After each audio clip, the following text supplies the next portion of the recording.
Jake Morrison stood at attention in the small office. His hands were behind his back and his jaw was tight. Admiral Kate Sullivan sat behind her metal desk, looking at files on her computer screen. The space station around them hummed with activity, but Jake only heard his own heartbeat. "Lieutenant Morrison," the Admiral said without looking up, "you've been fighting the Skarn for 2 years now. Your record is good. Very good." Jake said nothing. He had learned that admirals liked to talk before they gave bad news. "The war isn't going well," Sullivan continued. "We're losing ships faster than we can build them. The Skarn have better weapons, better shields, and they seem to know our moves before we make them." Jake's stomach dropped. He knew what was coming. "That's why we made allies with the Veltar," Sullivan said. She finally looked at him. "They have technology we need. Bioweapons, living ships, things that might help us win this war." "Yes, ma'am," Jake said. He had seen the Veltar around the station, tall creatures with blue skin that looked like crystal. They had 4 arms and eyes that glowed. Most humans couldn't stand to be near them for long.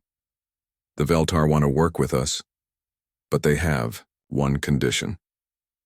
Sullivan stood up and walked to the window. Outside, Jake could see Earth hanging in space like a blue marble. "They want mixed teams, human and Veltar working together." Jake felt his heart sink even lower. "You're getting a new partner, Morrison. Her name is Zara. You leave for your first mission in 2 days." "Admiral, with respect, I work better alone." "That wasn't a question, Lieutenant." Sullivan's voice became hard. "The Veltar specifically asked for you. Apparently your combat record impressed them. Don't mess this up." Jake wanted to argue more, but he knew better. "Yes, ma'am." "Good. Meet your partner at docking bay 7 in 1 hour. Try to keep an open mind." Jake left the office feeling sick. He had nothing against aliens in general, but working with one was different. How could he trust someone who wasn't even human? How could he know what they were thinking? An hour later, Jake stood in docking bay 7. The place smelled like oil and metal. Ships came and went through the large doors that opened to space. He checked his watch. His new partner was late. "Lieutenant Morrison?" Jake turned around and almost jumped. A tall figure stood behind him. She was 7 feet tall with skin that looked like blue crystal. Her 4 arms hung at her sides, and her eyes glowed with soft light. When she spoke, her voice made strange musical sounds. "I am Zara Nell of the 3rd Resonance," she said. "I believe you are not happy about working with me." Jake tried to think of something polite to say, but his mouth felt dry. "Nothing personal. I just prefer working with humans." "Your honesty is refreshing, though rude," Zara said. Her crystal face changed color slightly. Jake wondered if that meant she was angry. "But we must learn to work together. The Skarn will not wait for us to become friends." Their first training session was a disaster. They went to the combat simulator, a large room with holographic enemies and obstacles. Jake moved the way he always did, fast and direct. He used his rifle and pistol with deadly accuracy. Zara fought completely differently. She used all 4 arms at once, holding different weapons and moving like she was dancing. Her crystal skin seemed to bend light around her, making her hard to see clearly. But they couldn't work together. When Jake moved left, Zara moved right. When he wanted to attack, she wanted to defend. They kept getting in each other's way. "This isn't working," Jake said after their 3rd failed run. "No," Zara agreed. Her voice sounded sad. "It is not. But we cannot fail, Jake Morrison. Too many lives depend on our success."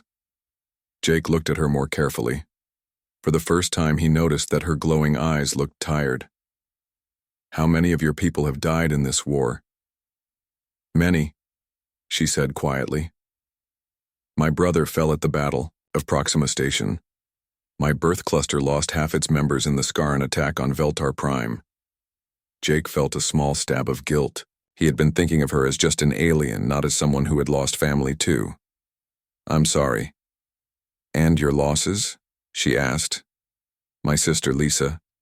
Her ship was destroyed 6 months ago." Jake found it hard to say the words. She was the only family I had left. For a moment they stood in silence. Around them the combat simulator waited for their next attempt. Perhaps, Zara said slowly, we are more alike than different. Maybe, Jake said. But he still didn't trust her. Over the next few days they tried again and again. Sometimes they did better, sometimes worse. Jake learned that Zara could see through walls using something she called bioresonance. She could also heal small wounds by touching them with her crystal fingers. But Jake still felt uncomfortable around her. The way she moved was too fluid, too alien. Her voice made sounds that hurt his ears, and her 4 eyes seemed to see things that weren't there. You are afraid of me, Zara said after another failed training session. I'm not afraid, Jake replied quickly. Yes, you are. You are afraid because I am different, because you cannot predict what I will do. Jake wanted to deny it, but she was right. How can I trust someone I don't understand? Understanding comes with time, Zara said. But trust must come first. In combat, there is no time to think. There is only action and reaction. If you wait to understand me completely, we will both die. That night, Jake lay in his bunk, staring at the ceiling. Tomorrow they would leave, for their first real mission. He would have to trust this alien with his life, and she would have to trust him with hers. He thought about Lisa, about all the humans who had died fighting the Skarn.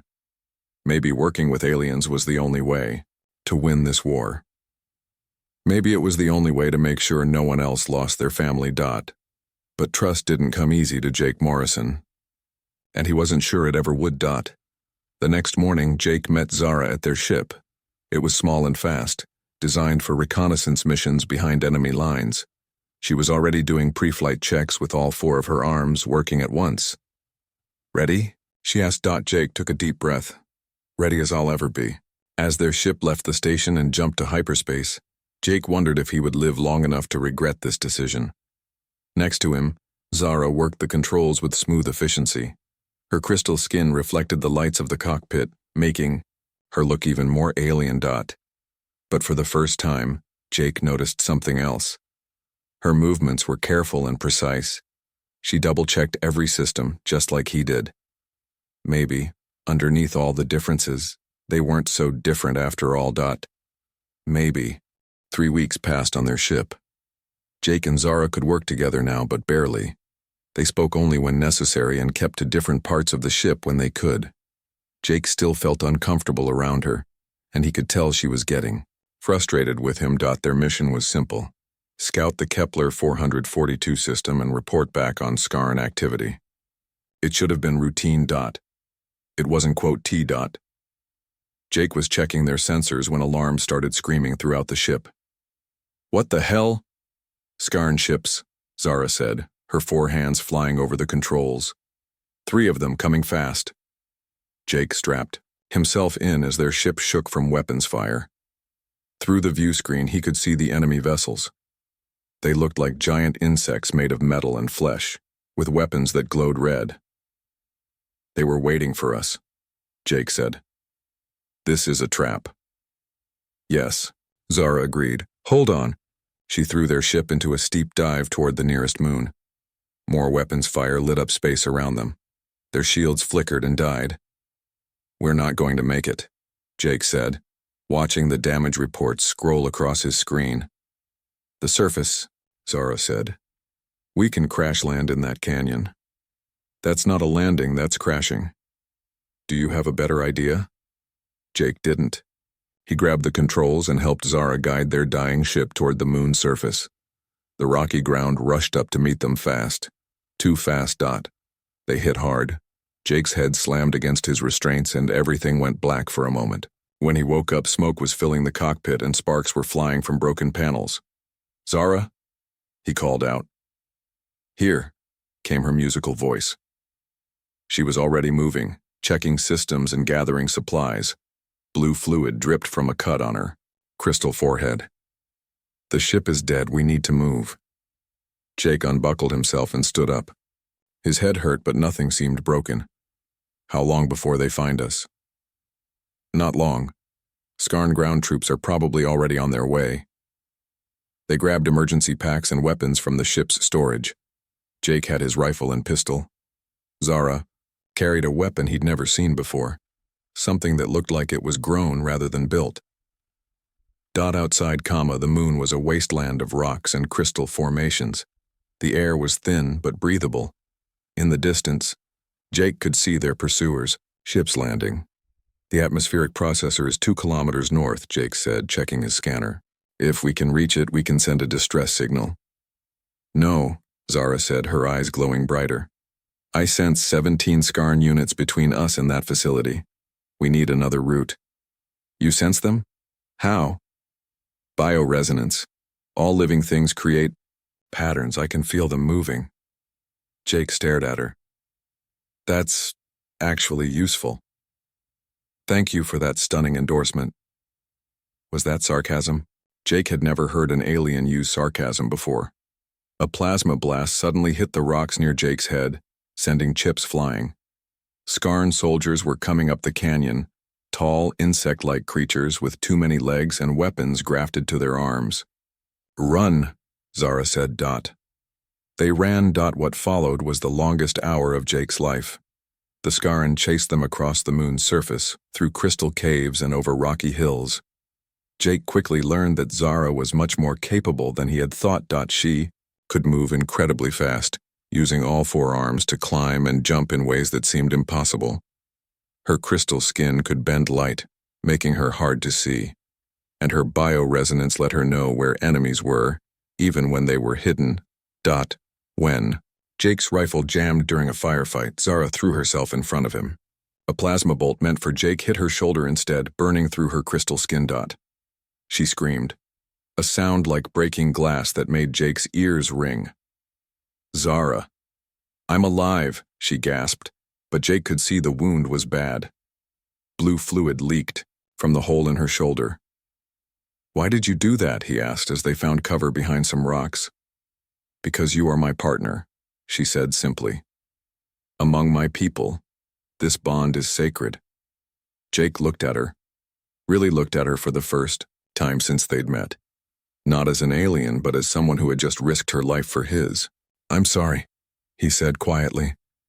I've been treating you badly. Yes, she agreed, but her musical voice sounded almost amused. But you fight well when you stop thinking so much. Can you keep going? I can manage, but we need a plan. Running will only get us killed. Jake studied their surroundings. They were in a canyon filled with crystal formations. The Skarn were closing in from 3 directions, but there was something about the rocks that looked familiar. Lava tubes, he said suddenly. This whole canyon system was formed by volcanic activity. There should be tunnels running underneath. Can you find them? Maybe, but I can't see through rock like you can. Zara's crystal face shifted. What Jake was learning was her expression for concentration. I can sense the hollow spaces below, but navigating them will be difficult. We do it together, Jake said. Your senses, my tactical knowledge. For the first time since they'd met, they worked as a real team. Zara guided them to a hidden entrance in the canyon wall, while Jake planned their route through the tunnel system. They moved through the dark, passages by touch and instinct, with Zara's bioresonance keeping them clear of dead ends and cave dash-ins. Above them, they could hear the Skarn searching. The aliens' angry shrieks echoed through the rock. They're getting frustrated, Jake whispered. Good. Frustrated enemies make mistakes. They emerged from the lava tubes 3 kilometers away from where they'd entered. The atmospheric processor sat on a hill in front of them, unguarded. Too easy, Jake muttered. Agreed. It's a trap. But we don't have a choice. Our ship's emergency beacon isn't strong enough to reach our fleet from here. Then we spring the trap on our terms. They spent an hour planning. When they finally moved, on the processor they moved smart. Jake created a distraction on one side while Zara slipped in through the back. When the Skarn rushed to stop him, she was already inside sending their distress signal. The extraction ship arrived 6 hours later to find Jake and Zara sitting on a pile of dead Skarn soldiers, sharing ration bars and actually talking to each other. "Not bad for a first mission," Commander Frank Lopez said as they boarded the rescue ship. "Not bad at all," Jake agreed, looking at Zara. Her shoulder was bandaged, but she was smiling. At least, he thought it was a smile. Her crystal features were still hard for him to read. "Jake," she said as they settled in for the trip home. "Yeah? Next time perhaps we could try trusting each other from the beginning." Jake laughed, the first real laugh he'd had in weeks. "Yeah, I think I'd like that." As their rescue ship jumped to hyperspace, Jake realized something had changed between them. He still didn't fully understand Zara, but he no longer saw her as just an alien. She was his partner. She had saved his life, and he had saved hers. Maybe that was enough to start with. 2 weeks after their rescue, Jake and Zara got new orders. Admiral Sullivan called them to her office again, but this time she looked pleased. "Good work on that moon," she said. "Command is impressed. You two are starting to work like a real team." Jake glanced at Zara. They had been training together every day since they got back. It was getting easier to predict what she would do, and she seemed to understand his tactics better too. "Thank you, ma'am," Jake said. "Don't thank me yet. Your next mission is bigger. We captured a Skarn command ship last week. Dead in space, crew gone. We need someone to go inside and get their computer files." "What happened to the crew?" Zara asked. "We don't know. That's part of what makes this dangerous. The ship is still alive. Skarn vessels are grown, not built. We don't know what we're dealing with." Jake felt his stomach tighten. Going inside an enemy ship was bad enough. Going inside one that was still alive sounded like a nightmare. "When do we leave?" he asked. "Tomorrow. And Jake? Be careful in there. Skarn ships are unlike anything we've ever seen." The next day, they took a small shuttle to where the Skarn vessel waited. It was huge, easily 10 times the size of their largest ships, but what made Jake's skin crawl was how it looked. The hull seemed to pulse slowly, like it was breathing. "It's definitely alive," Zara said, studying her sensors. "I can feel its biopatterns from here. Can you tell if it's hostile?" "All Skarn vessels are hostile by nature, but this one seems confused, like it doesn't know what to do without its crew." They docked at what looked like an airlock, though it was more like a mouth with teeth. As they entered the ship, Jake felt like he was being swallowed. Inside was worse. The corridors looked like the inside of some giant creature. The walls pulsed with veins, and bioluminescent patches provided dim light. The floor felt soft under their boots. "This place gives me the creeps," Jake muttered, checking his scanner. "It should," Zara replied, her voice unusually quiet. "The Skarn don't build their ships. They grow them from captured genetic material. Each vessel is a living creature, bonded to its crew." "Living? You mean this whole ship is alive?" "Very much so, and it knows we're here." As if responding to her words, the ship's lights began to pulse faster. A low humming filled the air around them. "Can it hurt us?" "Not directly, but it can seal passages, cut off air, or call for help. We need to move quickly." They made their way deeper into the ship. Jake's human training was useless here. Nothing worked the way it should. Doors opened by themselves or stayed locked for no reason. The layout changed as they walked, with new passages appearing and old ones disappearing. But Zara seemed to understand the ship's patterns. She would touch the walls gently, and sections would light up or become solid. When they reached a dead end, she would hum in her musical voice, and a new path would open. "How are you doing that?" Jake whispered. "All life resonates with patterns," Zara explained. "I'm matching the harmony of this vessel's original crew. The ship thinks we belong here." "That's incredible." "It's also exhausting. I can't keep this up forever." They found the ship's data core in what looked like a brain chamber. Organic computers lined the walls, connected by pulsing nerve-like cables. The information they contained was horrifying. The Skarn weren't just conquering worlds. They were harvesting them. Entire planets had been stripped of all biological matter to grow their fleets. Billions of people, animals, and plants had been consumed to create ships like this one. But Jake found something else in the data, something that made his blood run cold. "Zara, look at this," he said, pointing to a biosignature reading. "These are human patterns, recent ones." "Prisoners," she said quietly. "They're keeping humans alive for breeding stock." Jake's hand shook as he scrolled through the files. There, a familiar pattern that made his heart stop. "Lisa," he whispered. "My sister. She's alive." Zara studied the data carefully. "Jake, this could be a trap. The Skarn use psychological warfare. I have to know. I have to try to find her." Zara looked at him for a long moment.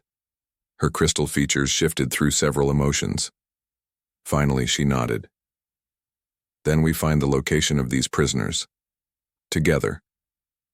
The data pointed to a facility built inside an asteroid, a breeding center where captured humans were being held. Jake copied everything to his portable drive while Zara kept the ship calm. Getting out was harder than getting in.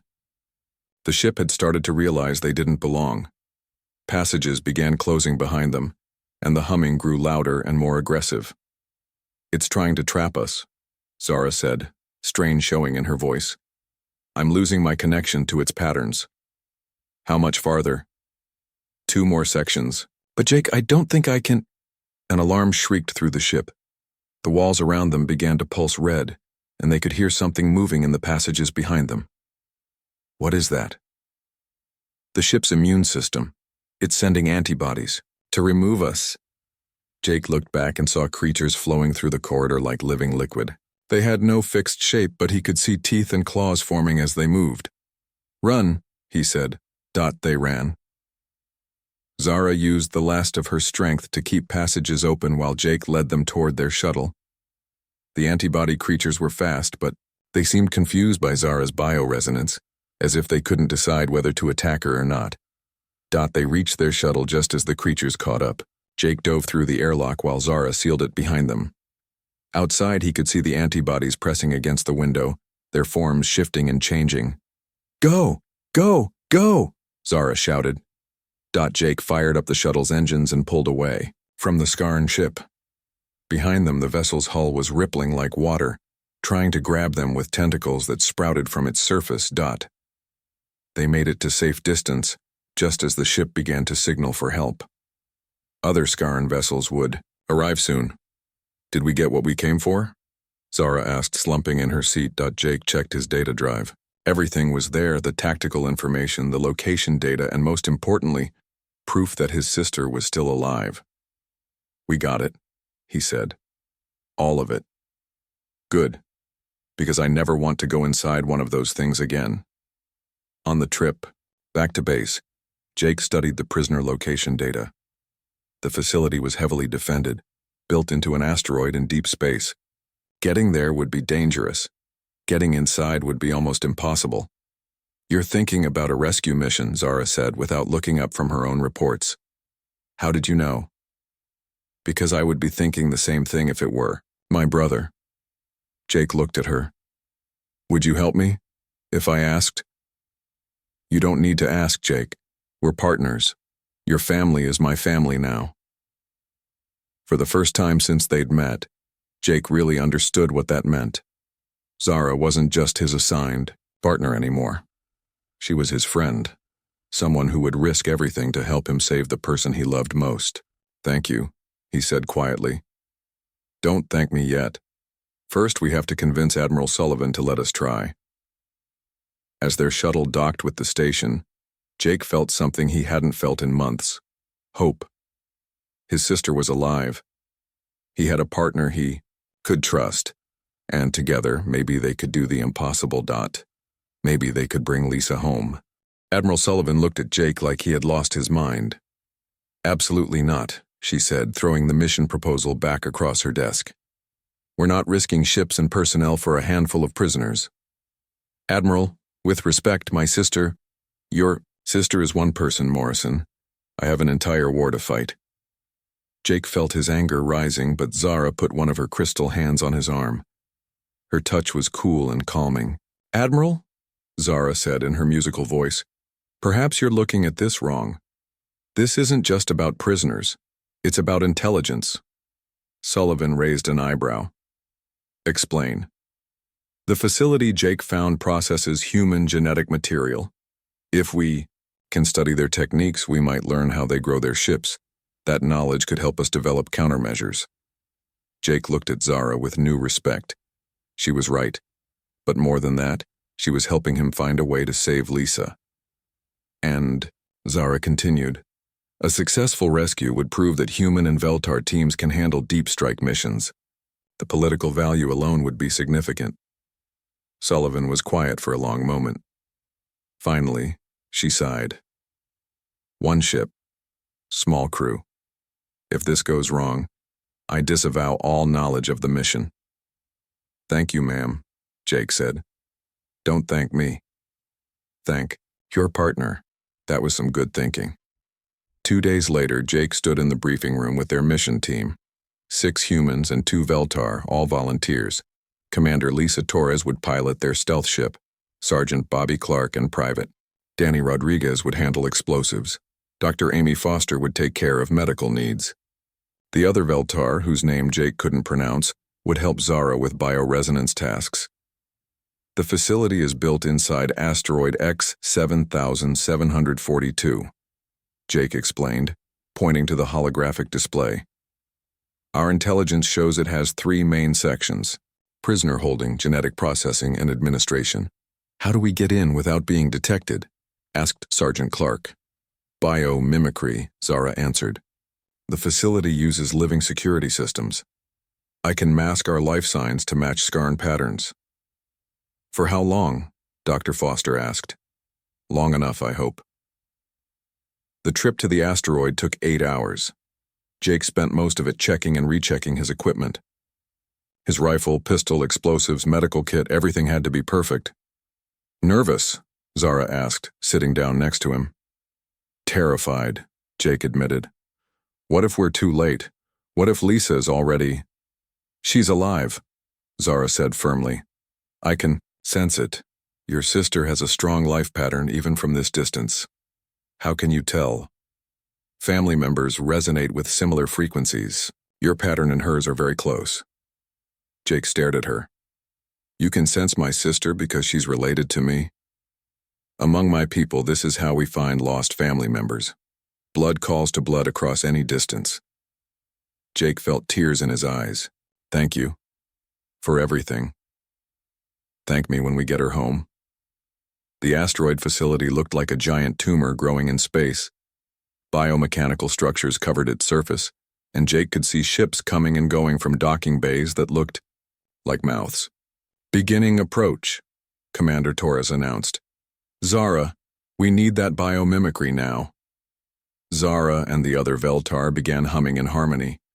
The sound made Jake's teeth ache, but it worked. The facility's sensors ignored their ship completely. They landed in a maintenance bay that looked abandoned. The inside of the facility was even worse than the ship had been. The walls were covered with pulsing veins, and the air smelled like rotting meat. "Prisoner section is this way," Jake said, consulting his scanner. They moved through corridors that seemed designed to break human minds. The walls showed images of what the Scarn were doing to their captives' genetic experiments, tissue samples, worse things that Jake tried not to look at. "Stay focused," he told his team. "Don't let them get in your heads." But when they reached the prisoner section, Jake almost lost control himself. The humans weren't just imprisoned, they were being changed. Some had biomechanical implants grafted to their bodies. Others were connected to organic machines by tubes and wires. Many were too far gone to save. "Dear God," whispered Private Rodriguez, "what have they done to them?" Jake found Lisa in the final section. She was still recognizably human, but pale and thin. Strange biomechanical devices were attached to her spine, and her eyes looked distant. "Lisa?" Jake said softly, cutting her restraints. It's me. It's Jake. Her eyes focused slowly. Jake, is it really you? I'm here, sis. We're getting you out. But their rescue had triggered the facility's defenses. Alarms began screaming throughout the complex, and Skarn warriors poured into the corridors. We're surrounded, Sergeant Clark reported over the radio. Too many contacts from multiple directions. That's when Zara did something that Jake would never forget. Jake, she said, moving to a biomechanical control panel. I can override the facility's nervous system, but I'll need to connect directly with its biomatrix. What does that mean? It means I become part of the facility temporarily. I can control its defenses, open escape routes, but she paused, her crystal features showing fear. I may not be able to disconnect. The integration could be permanent. No, Jake said immediately. We'll find another way. There is no other way. These people will die if we fail. Jake looked around, at the prisoners they had freed. 23 humans, including his sister, all depending on them. Then we do it together, he said. If you're connecting to that thing, I'm going with you. Jake, no. You don't understand the risk. I understand perfectly. You told me once that partners share everything. That includes the danger. Before Zara could protest more, Jake found a neural interface cable among the Skarn equipment. Hook me up. This is insane. Yeah, but it might work. Zara connected herself to the facility's biomatrix through her natural bioresonance abilities. Jake used the neural cable to link his mind to hers. The experience was like nothing he had ever felt. Suddenly, he could sense the entire facility as a living entity. He felt its confusion as they fought against its natural functions. He could sense the Skarn warriors as points of heat and aggression throughout its body. Working together, they turned the facility against itself. Corridors sealed to trap Skarn forces while opening clear paths for the rescue team. Defensive systems turned on their operators. Air circulation systems flooded enemy sections with sleeping gas. Jake, we need to go, Zara said through their mental link. I can feel the facility trying to absorb us permanently. The self-destruct, Jake said. We can trigger a cascade failure in the power core. Together they reached into the facility's deepest systems and began the shutdown sequence. It was like stopping a giant heart while being inside it. The disconnection was agony. Jake felt like part of his mind was being torn away, but they had succeeded. The facility was dying, and their people were safe. 20-3 prisoners made it to their ship, including Lisa. As they pulled away from the asteroid, Jake watched it tear itself apart in silent explosions. That was incredibly stupid, Zara said weakly from her medical bed. Yeah, Jake agreed, holding his sister's hand. But it worked. It worked because we trusted each other completely. Jake looked at his partner, his friend, and realized how much had changed since they first met. He had thought trust was something that came slowly, carefully. But sometimes trust meant jumping off a cliff together and hoping you could fly. Lisa squeezed his hand. Thank you, she whispered. Both of you. As their ship jumped to safety, Jake felt something he hadn't expected. He felt complete.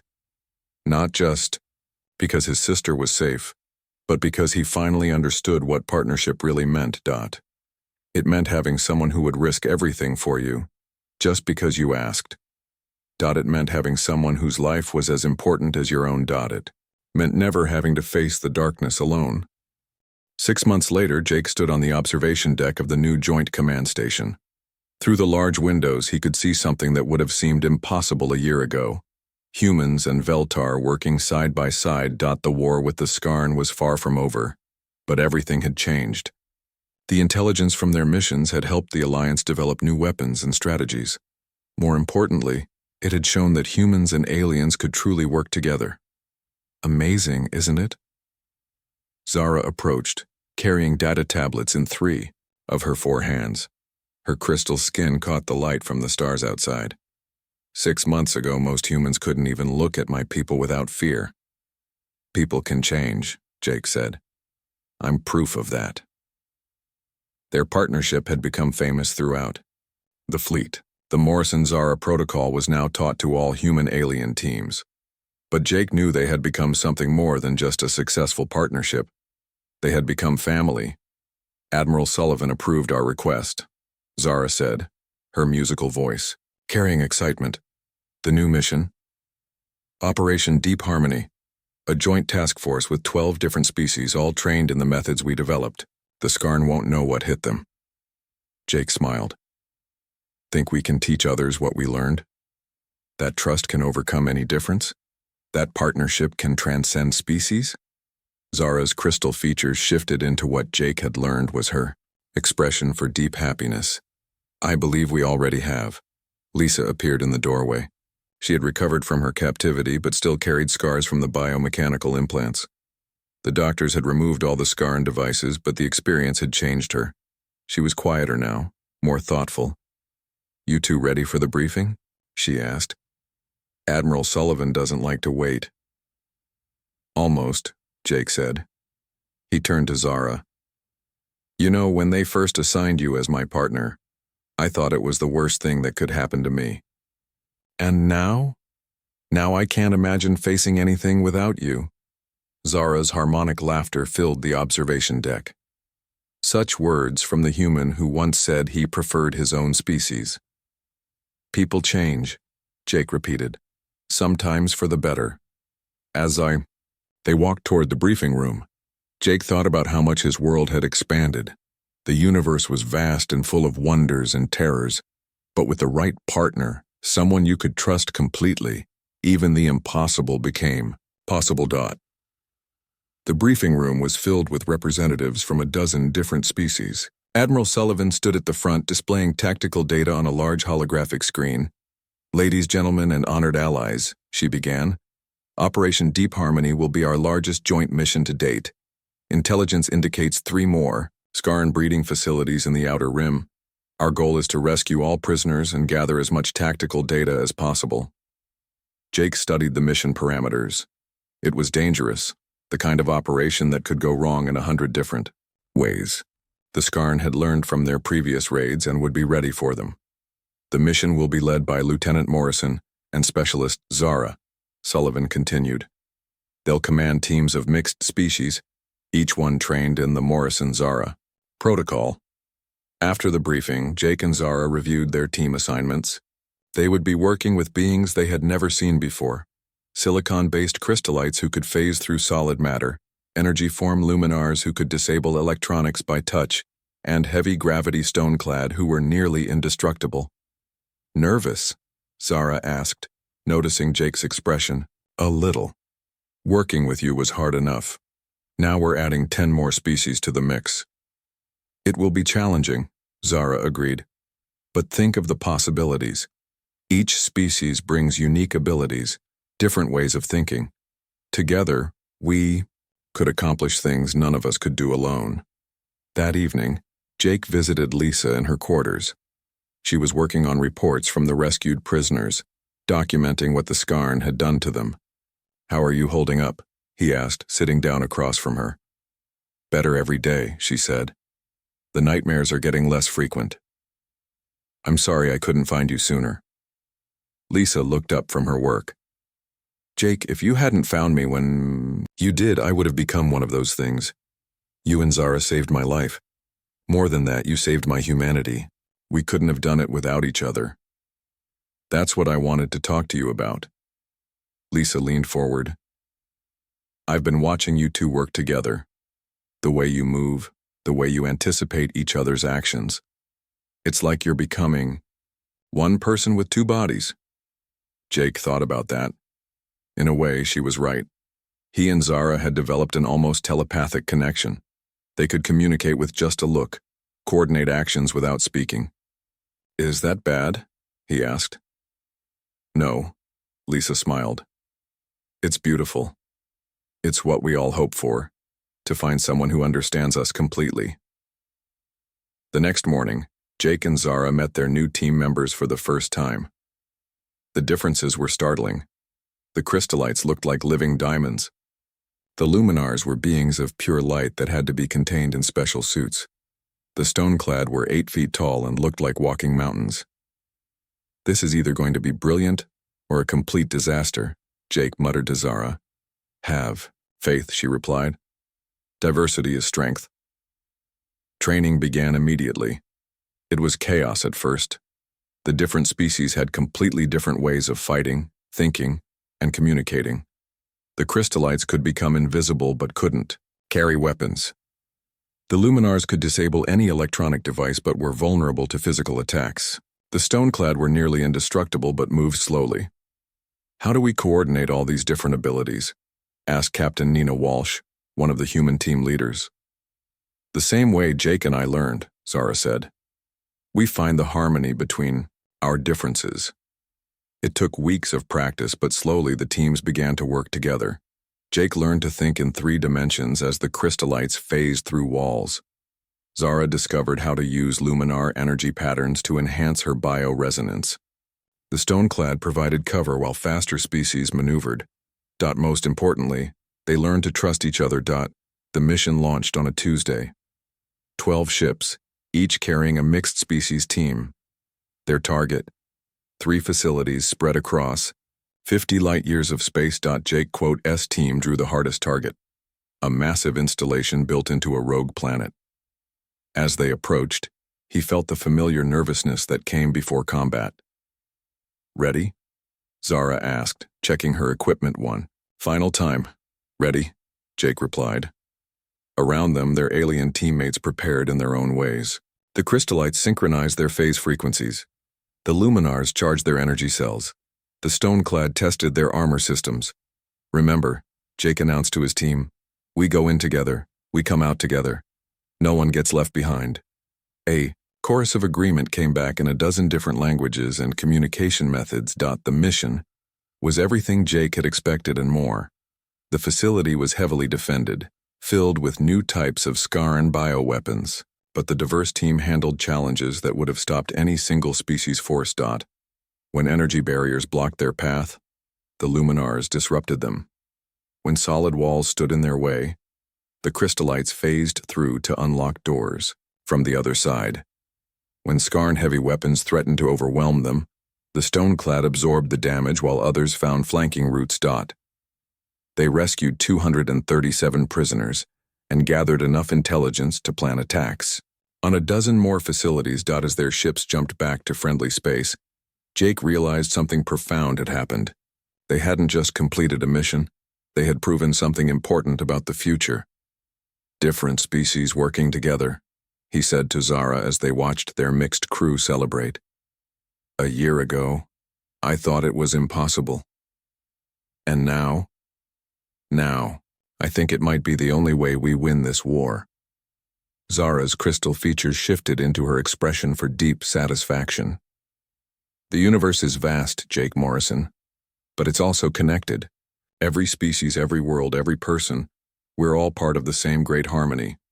Even the Scarn, even them in their own way. But they've forgotten how to hear the music.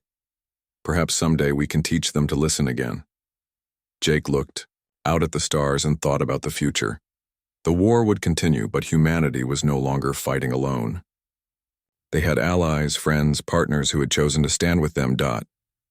And at the center of it all was the simple truth he had learned from working with Zara. The greatest strength in the universe wasn't technology, or weapons, or tactics. It was trust. In the weeks that followed, Operation Deep Harmony became the model for all joint operations. Mixed species teams struck at Scarn facilities across the galaxy. Prisoners were freed, intelligence was gathered, and slowly but surely the tide of war began to turn. Jake and Zara continued to lead missions together, but they also spent time training new partnerships: human Veltar teams, crystallite Luminar, combinations, Stoneclad human units. Every possible mixture was tried and refined. "Do you ever miss the simple days?" Jake asked during one of their rare quiet moments. "When it was just the two of us?" "Never," Zara replied without hesitation. "Simple is not always better. Look what we've accomplished by embracing complexity." She was right. The alliance had grown from 2 species to 15. New technologies were being developed by combining different scientific approaches. Art, music, and literature were flourishing as cultures mixed and influenced each other. The